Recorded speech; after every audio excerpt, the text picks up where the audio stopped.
রাষ্ট্রের মধ্যে দুর্বৃত্তের রাষ্ট্র গঠিত হয়েছিল, সেটার একটা নমুনা হচ্ছে এই জঙ্গল সলিমপুর।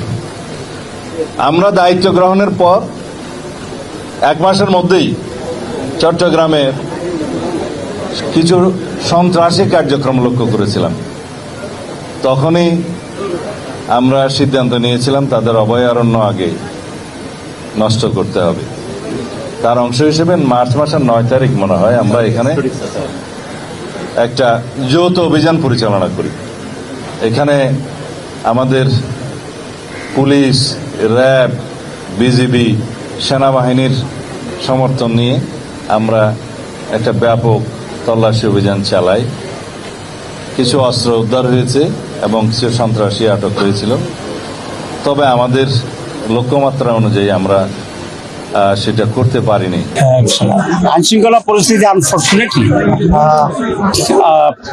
গ্রাজুয়ালি আরো অবনতি করছে।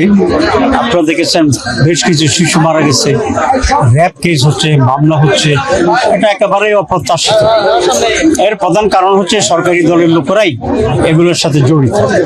যেহেতু সরকারি দলের লোকেরা জড়িত, আইন শৃঙ্খলা রক্ষাকারী বাহিনী অনেক সময় তাদের সাথে যে কঠোর আচরণ করা দরকার সেই আচরণটা তারা করতে পারছে।